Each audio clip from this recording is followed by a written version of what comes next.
Ahora mismo ha comenzado. Los rusos están gritando cerca de Pokrovsk. Las fuerzas armadas de Ucrania avanzaron. Los ocupantes están siendo aniquilados en una emboscada infernal. El frente está ardiendo. Bielorrusia golpeó duramente a Rusia. Vaya sorpresa, a Lukashenko se le traba la lengua. Ahora habla de paz y de Ucrania. ¿Se han debilitado las ataduras de Putin? Esto es un espectáculo. Un nuevo dron ucraniano ha sembrado el terror entre el enemigo, destruyendo equipos por cientos. Todo el mundo aplaude esto. Ha comenzado cerca de Jersón. Los ocupantes cayeron como fichas de dominó. Francia apareció justo cuando era necesario. El golpe final al enemigo con el apoyo de los socios está aquí mismo. Sobre todo esto en nuestro programa Punto Infernal. En este momento, un giro repentino de la situación en Pokrovsk. Llegaron refuerzos de las Fuerzas Armadas de Ucrania. Han comenzado los combates finales. El ejército de Putin cayó en una trampa. La picadora de carne del frente está triturando al enemigo. Putin recurre a los extremos. El escenario de la tubería ya no funciona. De urgencia inventó una nueva locura. Lanza grupos de sabotaje a la ciudad, pero ahí se topó con la feroz venganza de los nuestros. No se pierdan lo que las Fuerzas Armadas de Ucrania prepararon como caldero para los enemigos después de esto. Las batallas por Pokrovsk llevan más de un año. Durante este tiempo, el ejército de ocupación se rompió todos los dientes, pero no logró tomar la ciudad, que está a un paso de completar la frontera sur en Donetsk. La dirección de Pokrovsk es prioritaria para Putin. Aquí trasladó a 120,000 soldados de su ejército de ocupación. En la dirección de Pokrovsk, los ocupantes cambiaron su táctica de combate. Se trata del uso de columnas mecanizadas para asaltar las posiciones de las fuerzas de defensa de Ucrania. No se había observado una táctica similar en los últimos meses hasta medio año. Cabe destacar que el cambio de táctica está relacionado, en primer lugar, con el cambio de las condiciones climáticas. Es decir, los ocupantes cuentan con que el clima lluvioso del otoño reducirá significativamente la actividad de los drones FPV ucranianos. Desde agosto de este año, las fuerzas de defensa de Ucrania no solo lograron proteger Pokrovsk y las localidades vecinas. Los defensores ucranianos liberaron casi 183 kilómetros cuadrados de territorio y limpiaron otros 230 kilómetros cuadrados de enemigos. Los ocupantes intentan abrirse paso directamente hacia Dobropilia y, en consecuencia, en dirección a la frontera administrativa con la región de Dnipropetrovsk. Pero vuelvo a recalcar, tanto Mirnograd como Dobropilia y, por supuesto, Pokrovsk son grandes centros industriales. Y, en consecuencia, decir que en un futuro próximo los ocupantes podrán tomar el control total de la aglomeración de Pokrovsk. Por el momento, no hay motivos para ello. Además, los combatientes ucranianos han neutralizado al menos a 13,945 invasores rusos, de los cuales 8,402 son bajas irreversibles, 5,419 heridos, 124 prisioneros. Además, los ocupantes han perdido casi 1,300 unidades de equipo y armamento. Es decir, se trata del uso de la llamada táctica de no escatimar en el precio. Los ocupantes entienden perfectamente que de esa cantidad de vehículos blindados no solo se trata de tanques, sino también de BMP y BTR. Hasta las posiciones de las fuerzas de defensa de Ucrania llegará como máximo el 20% y en consecuencia la misma cantidad de tropas aerotransportadas, es decir, de fuerza viva. Los ocupantes utilizan esta táctica principalmente para resolver cuestiones de carácter político. Ni siquiera se trata de un aspecto militar. El dictador ruso necesita, antes del inicio del proceso de negociaciones en Hungría, mostrar a Estados Unidos una supuesta existencia de éxitos tácticos del ejército de ocupación. A pesar de las pérdidas y la escasez de personal, en los últimos días un grupo de sabotaje y reconocimiento enemigo logró penetrar en el centro de Pokrovsk. Los medios locales informan que, durante su avance, los rusos recurrieron a la violación del derecho internacional humanitario y asesinaron a ciudadanos de la ciudad. Esto ocurrió en la zona de la estación de tren. Una mujer fue salvada milagrosamente por un residente local. Lamentablemente, los ocupantes utilizan cada vez más a los habitantes de Pokrovsk como escudos humanos o simplemente disparan a personas desarmadas directamente en las calles de su propia ciudad. Sin embargo, los ucranianos defienden con dignidad y eliminan al enemigo incluso antes de que llegue a Pokrovsk. En este video, los defensores de Pokrovsk neutralizaron a 10 ocupantes a la vez con un solo dron FPV, mientras se desplazaban de noche en un camión cerca de Selidove. El enemigo sigue buscando puntos débiles y sondeando la defensa ucraniana en Mirnohrad, en el distrito de Pokrovsk. Un pequeño grupo de ocupantes logró irrumpir en la ciudad, pero fue eliminado de inmediato por los soldados de las Fuerzas Armadas de Ucrania. La dificultad para neutralizar los grupos de sabotaje rusos radica en que utilizan a la infraestructura urbana y b a la población local como escudo humano. Esto es precisamente lo que genera problemas adicionales para las fuerzas de defensa de Ucrania a la hora de neutralizar a los asaltantes rusos. Pero cabe señalar que, según los propios datos de la parte rusa, la esperanza de vida media de un asaltante ruso es de unos 12 días. El presidente de Ucrania, Volodymyr Zelensky, está convencido de que Rusia no está interesada en el desarrollo de las zonas ocupadas del Donbass y que solo utilizará los territorios capturados para acciones demostrativas bajo el lema «Hemos ganado la guerra». Además, el comandante en jefe supremo declaró que Ucrania quiere terminar la guerra de manera justa y segura. Bielorrusia volvió a sorprender, dio marcha atrás. Ahora Putin ya no es amigo de Lukashenko. Parece que Occidente ha presionado bastante. Minsk, de manera inesperada para todos, exige un diálogo con Kiev, sueña con la paz y elogia a Estados Unidos. Y todo esto en el contexto de declaraciones ruidosas sobre el lanzamiento de una bomba nuclear. Minsk muestra los dientes. Entonces, bajo la música de quién está realmente dispuesta a bailar Bielorrusia, ¿pero no se convertirá esta incertidumbre en un duro golpe para ella misma? De esto hablaremos en un momento. La tendencia a reanudar el diálogo bielorruso-estadounidense ha adquirido cierto impulso positivo. Ha llegado el momento de decir algo al respecto. Lukashenko intenta por todos los medios sentarse en 2 sillas a la vez. Vladimir Alexandrovich debe tranquilizarse. Hay una buena propuesta sobre la mesa. Durante mucho tiempo fue considerado uno de los aliados más leales de Putin. De manera inesperada comenzó a mostrar apertura a los contactos con Estados Unidos. Sí, unos gemelos interesantes con la imagen de la Casa Blanca. Pero intentaré no quedarme en deuda. Los periodistas escriben que está buscando una salida al aislamiento en el que lo metió Putin, por lo que ha intensificado los contactos con la Unión Europea. Washington, a pesar de la Unión Europea, ha comenzado a interactuar con Bielorrusia, enviando este año varias delegaciones a Minsk. Y todo debe ser justo como una vez acordamos con los estadounidenses. Minsk aprovechó la ventana de oportunidades que se abrió. Lukashenko intentó con gusto recuperar al menos algo de la confianza de los estadounidenses. El viejo camarada de Putin se puso a elogiar a Trump. Trump se merecía ese premio Nobel y debían habérselo dado. Trump hizo mucho por la paz. En septiembre, mantuvo una conversación telefónica con Donald Trump e incluso lo llamó un líder respetado. Por supuesto, tanto él como el dictador bielorruso esperan lograr al menos un levantamiento parcial de las sanciones occidentales. Coincido con el presidente de Irán en que las sanciones son un tiempo de oportunidades. Para nosotros es muy importante no perder este tiempo. Lukashenko entiende que Irán y África no son de ayuda y que el dinero de Putin se está acabando. Lukashenko ha dado la señal de que está dispuesto a hablar con Volodymyr Zelensky. Nuestra posición es que es necesario reunirse y en esta situación tan difícil encontrar un consenso. Este trabajo también se está llevando a cabo. Por supuesto, aquí mucho depende de la parte ucraniana. Nuestro presidente está trabajando al máximo para, de todos modos, estabilizar la situación en la región. En las últimas semanas, diplomáticos bielorrusos supuestamente han realizado varias reuniones con representantes europeos. En Bruselas, este gesto se interpretó como un intento de Lukashenko de salir de las sanciones y volver al comercio internacional. Intentemos elaborar un acuerdo global como le gusta al señor Trump, un gran acuerdo. Él lo llama así.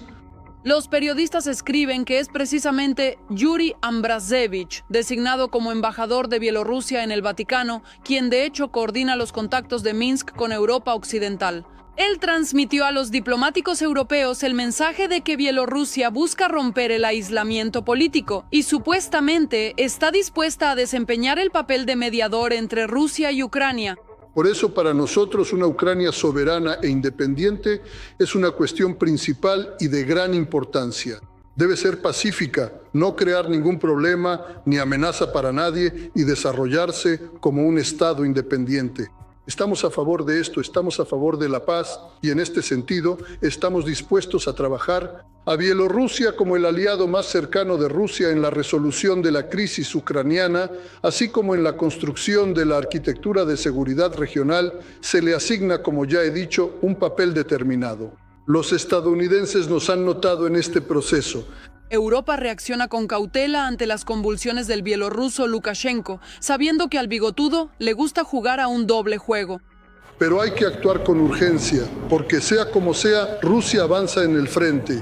Lo digo con responsabilidad, ya que lo observo prácticamente todos los días. Y esto puede llevar a la desaparición de Ucrania como Estado. Los diplomáticos europeos reconocen que Minsk intenta mostrar independencia de Moscú, pero la mayoría considera que Lukashenko no tiene una independencia real. Recientemente, las autoridades bielorrusas volvieron a arrestar a varios opositores y, paralelamente con Rusia, realizaron ejercicios militares conjuntos. No intentamos conquistar a nadie porque no podremos conquistar a nadie. Lo entendemos perfectamente. A nuestro alrededor hay estados fuertes, no hay mucho más que decir. Pero siempre estamos preparados para infligir un daño inaceptable si alguien pisa nuestra tierra. Para aparentar, supuestamente invitaron a militares estadounidenses a Zapad 2025. Gracias por la invitación. El mejor lugar para... Al hablarle a Estados Unidos de sus intenciones pacíficas, Lukashenko le hace el juego a Putin, por ejemplo, proponiendo construir una central nuclear en el este de Bielorrusia para suministrar electricidad a los territorios ucranianos temporalmente ocupados por el Kremlin. Si se toma la decisión, inmediatamente comenzaremos a instalar un nuevo bloque energético o una nueva central, si surge tal necesidad en el oeste de Rusia y en las regiones liberadas. El gobierno lo calculará. La cuestión de la financiación ni siquiera se plantea. Lukashenko, como un taur experimentado, coquetea con Occidente sin soltar la mano del Kremlin que lo alimenta.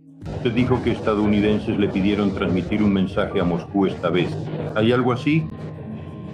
Mañana le transmitiré todos los mensajes y recados. Tales maniobras de Minsk, tratando de complacer a ambos bandos, suelen terminar con que una de las sillas finalmente se rompe. El cazador de hierro en acción. Sting es el nuevo terror para el enemigo. Un dron interceptor de gran potencia irrumpe en el fragor de la batalla, lo destruye en pedazos y no deja ni rastro. Todos observan los vuelos de este pájaro de combate con la boca abierta. Increíble eficacia en combate, 150 objetivos eliminados como si nunca hubieran existido, una poderosa derrota de las fuerzas enemigas. El enemigo observa atentamente y da los últimos pasos con la esperanza de salvarse. Todos los detalles sobre esto a continuación en el reportaje. A una velocidad de más de 300 kilómetros por hora. Estas son las características de movimiento del dron interceptor ucraniano Sting. El objetivo principal de este pequeño es destruir los Shahed rusos que el Kremlin lanza por cientos sobre Ucrania. El Sting es un producto completamente desarrollado por la industria militar ucraniana. Su costo es de alrededor de $2.500, lo que es varias veces más barato que los Shahed rusos. ¿Qué hace que este dron interceptor sea indispensable para la defensa aérea ucraniana? Hace apenas un año, esta opción para derribar los Shahed era irreal. Ahora todo ha cambiado radicalmente. Lo que alguna vez parecía ridículo se ha convertido en un elemento económico y fundamental de la defensa de Ucrania. Mientras Rusia bombardea sus ciudades con oleadas cada vez más potentes de drones explosivos, Ucrania recurre cada vez más a interceptores baratos para detenerlos. Esta arma derribó 150 drones de ataque durante un reciente bombardeo. Ahora Ucrania aspira a producir 1.000 interceptores al día. Uno de los principales portales de noticias del mundo, Business Insider, informa que los drones interceptores tipo Sting que Ucrania está produciendo activamente en la actualidad podrían cambiar el curso de la guerra, ya que cuestan mucho menos que los Shahed.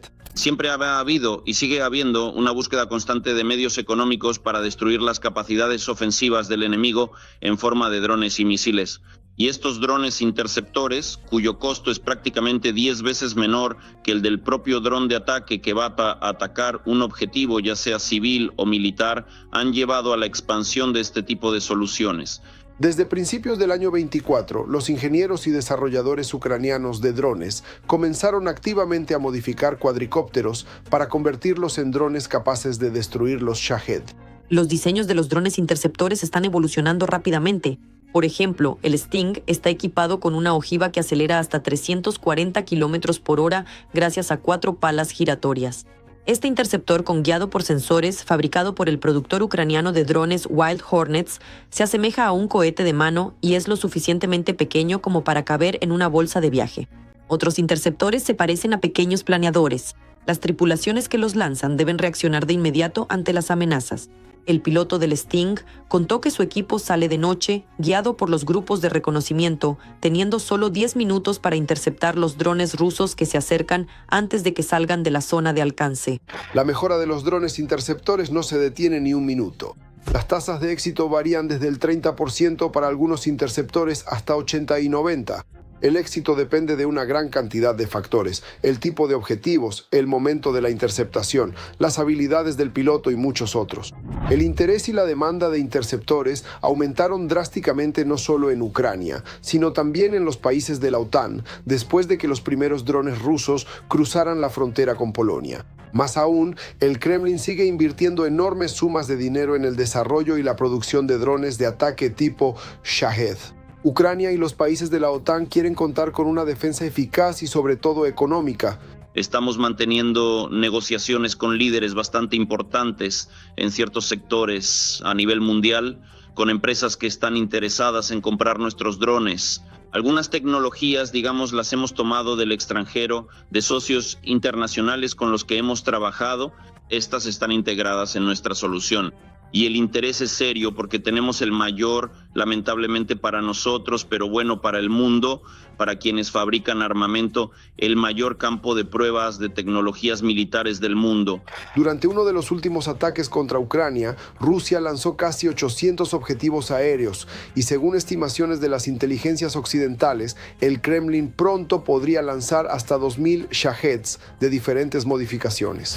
Además, en Rusia están modernizando el Shahed y en el futuro podría alcanzar una velocidad de hasta 300 km/h. Por lo tanto, la aparición de drones interceptores ucranianos debería simplificar y hacer más eficaz el trabajo de la defensa antiaérea. Sobre todo porque desde el punto de vista financiero, los interceptores ucranianos son rentables de utilizar y la victoria en la guerra siempre implica decisiones económicas acertadas. Cerca de Jersón es un infierno. Los soldados rusos huyen del frente. Los generales están en shock, rezando para que el caos no llegue al Kremlin. Pero es en vano, el proceso ya está en marcha. La motivación para seguir luchando es nula. Los mercenarios de Putin están entregando las armas. Detalles impactantes sobre el ejército ruso salen a la luz cada minuto. El tesoro está vacío. Las bolsas negras se multiplican. ¿Acaso ha llegado el momento en que Putin baje los brazos? La respuesta está ya en el reportaje. Una ola de deserción ha inundado al ejército ruso. En el cuarto año de la guerra, nadie, excepto el que está en el búnker, busca movimiento y ya nadie cree ni en Putin ni en la propaganda del Kremlin que romantiza el tema del frente. Estancamiento. Quiero algo de acción. En cambio, los soldados rusos buscan cualquier oportunidad para huir lo más lejos posible del movimiento del Kremlin en Ucrania. Así, actualmente los partisanos del movimiento Atesh informan sobre una fuga masiva de militares en la dirección de Jersón. El trato brutal de los comandantes, los asaltos sin sentido y la falta de rotación obligan a los soldados a abandonar sus posiciones. Intentaron solucionar la situación en el ejército de Putin a la manera rusa. En lugar de mejorar las condiciones de servicio, reforzaron el control sobre los soldados contratados agotados y medio hambrientos. Desplegaron puestos de control y patrullas reforzadas en las zonas cercanas al frente. La policía militar realiza controles exhaustivos de documentos y registros en busca de desertores. Agentes entre los residentes locales informan que muy a menudo los desertores ocupan viviendas y en caso de ser descubiertos utilizan armas. Además, cada vez más a menudo los desertores rusos han empezado a llevarse rehenes consigo. Ahora mismo estoy en una tienda con rehenes. Tengo en mis manos una granada de combate F1 sin anilla. Solo quiero que me lleven a la fiscalía. En la fiscalía me rendiré. A tomar una medida tan radical al soldado ruso lo empujaron las condiciones de servicio, la actitud abiertamente indiferente del mando hacia la vida del personal y los constantes abusos en la unidad. Yo, Sergei Sergeyevich Konstantinov, soldado de la 60ª Brigada Motorizada Independiente, 9ª Compañía, 3er Batallón. Me vi obligado a abandonar la línea del frente herido, irme solo a pie, porque mi comandante me amenazó con atarme a un árbol por la noche para que me mataran los pájaros o dispararme, ya que me negaba a cumplir una misión de combate estando herido. El castigo de encadenar a los soldados a los árboles en campo abierto es, en general, la táctica favorita de los rusos para disciplinar en el frente. En lugar de eliminar a sus propios contratistas, el mando simplemente expone a los castigados en un lugar abierto, donde en cuestión de horas los FPV ucranianos los eliminan. Soy un militar del 25º Ejército de Armas Combinadas, de la 67ª División, del 36º Regimiento del Destacamento de Asalto. Llevamos 3 atardeceres atados a un árbol con esposas, sin comida, sin agua, sin nada. No nos llevan al baño a ningún lado. Así están las cosas. Sobrevivir siquiera un solo día en tales condiciones no lo logra todo el mundo. Sobrevivir después de castigos aún más sofisticados en el ejército ruso es mucho más difícil, cuenta otro desertor llamado Sergei. El ruso de 34 años aún no puede creer que finalmente logró escapar del frente. Jugamos al todo o nada. Eso es todo. Lo que está en juego es la vida y la libertad. Mientras haya guerra, me van a borrar. No habrá juicio. Y todo por el hecho de que un electricista ruso movilizado se negó a tomar las armas y salir a matar ucranianos. Mi delito es que no quería disparar a la gente y ya está. Llegó la policía militar. Les dije, váyanse, en resumen, simplemente los mandé al diablo y ya está. Me llevaron a Site Seve y sí, me electrocutaron. Y el aparato para cargar baterías, donde se regula el voltaje, el amperaje, en resumen, una pinza de cocodrilo al lóbulo de la oreja, la otra al dedo, y empezaron. ¿Qué querían? ¿Qué? ¿Por qué te golpeaban? ¿Qué querían? No querían nada. Simplemente me electrocutaban, me echaban agua fría. Durante 1 hora, hora y media, 2 horas con la manguera, por nada. Procedimientos, efectos especiales. Pero por mucho que los generales rusos intenten intimidar a los soldados de su propio ejército en los sótanos, el deseo de vivir prevalece. Sobre todo porque, en caso de deserción, las posibilidades de sobrevivir son mucho mayores que en otro asalto suicida. Las pérdidas catastróficas en el frente son otra razón para la huida masiva desde la primera línea. ¿Por qué? Porque allí es un fracaso tras otro. Allí 1 de cada 3 heridos no llega a la evacuación. Allí hay grandes problemas. Allí las llamadas acciones ofensivas se han ralentizado exactamente 2 o 3 veces, según informan los centros de análisis estadounidenses. Allí es un fracaso. Las heridas en el frente para los soldados rusos desde hace poco tiempo se equiparan a la muerte, según cuentan los analistas militares. Los médicos rusos simplemente dejan morir a sus propios heridos en las posiciones. La situación con la evacuación de los heridos es simplemente catastrófica, cuentan también los partisanos en la retaguardia rusa. El mando de algunas unidades conscientemente no envía transporte ni grupos de evacuación por los soldados heridos, condenándolos a una muerte larga y dolorosa. Debido a la falta de vehículos y órdenes de evacuación, los ocupantes mueren durante el primer día tras ser heridos. Muchos de ellos podrían haber sobrevivido si hubieran recibido atención médica a tiempo. Los oficiales de estas unidades declaran abiertamente que es más fácil encontrar gente nueva que arriesgar el equipo. Esto es una prueba directa de que el mando del ejército ruso considera a sus soldados material desechable. Pero este material desechable también tiende a agotarse, al igual que el dinero para su mantenimiento. El tesoro del Kremlin está vacío. No hay de dónde pagar indemnizaciones interminables ni, lo que es aún más importante, las bonificaciones por firmar un contrato con el Ministerio de Defensa del país agresor. Como resultado, las autoridades de al menos 8 regiones de la Federación Rusa han reducido varias veces los pagos únicos. En Tartaristán, Chuvassia y la región de Samara, los pagos se han reducido de 3 y 2 millones a solo 800,000 rublos. Esta es una avalancha que ya ha comenzado. Putin no tiene dinero. Putin no tiene la posibilidad de dar dinero directamente y mantener ya a un ejército de mercenarios. No hay dinero, tampoco hay tontos que mueran en el frente, explican los analistas. Los centros de reclutamiento al otro lado de la frontera hace tiempo que no cumplen con las tareas establecidas por el Kremlin. Ningún truco funciona ya. Así es el capitalismo de rapiña. El reparto del dinero, esa es la fórmula ahora. Se enriquecen con la guerra y la población al final pierde la iniciativa. Y junto con ella también pierden las ganas de ir al frente. Pero el deseo de salir del frente lo antes posible, incluso pagando cualquier cantidad de dinero, solo aumenta. Por lo tanto, en un futuro cercano, al ejército ruso le espera una ola de deserciones mucho más grande. Francia ha golpeado el frente. Misiles, vehículos blindados, sistemas de defensa antiaérea. Todo este gran refuerzo ya está en camino hacia nosotros. Macron apuesta por la victoria de Ucrania, enviando una poderosa señal al enemigo. La bomba explotó. Nadie esperaba algo así. Francia finalmente afila los dientes contra el cobre del Kremlin. ¿Qué otras sorpresas prepara París y cuándo sentirá el enemigo su fuerza? Lo sabrás muy pronto. Francia es aliada de Ucrania en la lucha contra los invasores rusos. El país fabrica drones y sistemas de defensa antiaérea para las necesidades de las Fuerzas Armadas de Ucrania. Como ha subrayado el ministro de Defensa Rustem Umerov, nuestro país tiene experiencia de combate, mientras que Francia posee una industria poderosa. En consecuencia, esto garantiza una asociación mutuamente beneficiosa para ambas partes. Aún no hay datos abiertos porque se conoce la cooperación en misiles Scalp, por ejemplo, que es una producción conjunta. En la versión británica se llama Storm Shadow y también están los Caesar que suministra Francia. ¿Existe interés en Ucrania? Por supuesto que sí, porque en Ucrania hay no solo tecnologías concretas que permiten librar una guerra de nueva generación, sino también tácticas de uso, experiencia, millones de registros, por ejemplo, de inteligencia artificial que permiten utilizar esto de manera eficaz en el campo de batalla.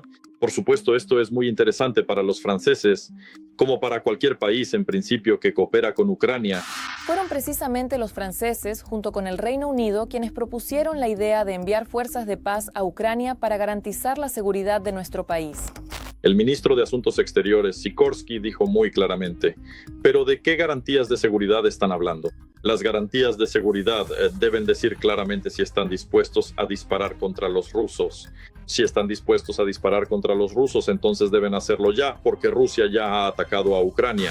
La verdad es que desde el inicio de la invasión a gran escala, Francia no apoyó a Ucrania de inmediato. En Bucha, ellos vinieron en ese entonces junto con Scholz y Draghi, básicamente para convencer a Ucrania de rendirse bajo las condiciones de Rusia, pero cuando Zelensky los llevó a Bucha y les mostró lo que había sucedido allí, entendieron que ya no se podía hacer nada. En el verano de 2025, el ministro de Defensa de Ucrania anunció la creación de una nueva iniciativa internacional para la producción conjunta de armamento en el territorio de los países miembros del Grupo de Contacto para la Defensa de Ucrania. Veremos cómo se implementa esto y veremos detalles concretos. Bueno, creo que pronto aparecerá información sobre la producción conjunta de armamento. En principio, Ucrania está ampliando activamente la producción en los países de la Unión Europea. En primer lugar, se trata de Dinamarca, con la que hemos establecido relaciones fructíferas en cuanto a inversiones en la defensa ucraniana. La iniciativa prevé la creación de producciones bajo licencia de armamento ucraniano en los países socios, con el objetivo de satisfacer las necesidades urgentes de las fuerzas de defensa de Ucrania. En el año 2024, las partes francesa y ucraniana firmaron un acuerdo para iniciar la producción de municiones bajo licencia de KNDS France Nexter. De este modo, Francia no solo transfiere armamento antiguo para la defensa ucraniana, sino que también ha establecido la cooperación entre sus fabricantes y las Fuerzas Armadas de Ucrania para una colaboración de defensa fundamental y el intercambio de experiencia en la conducción de la guerra. Por el momento, eso es todo de mi parte. Con ustedes estuvo yo, Darina Jutzkawo. Aún más noticias impactantes en nuestra próxima edición. Y mientras tanto, no olviden suscribirse y dejar sus me gusta. ¡Nos vemos!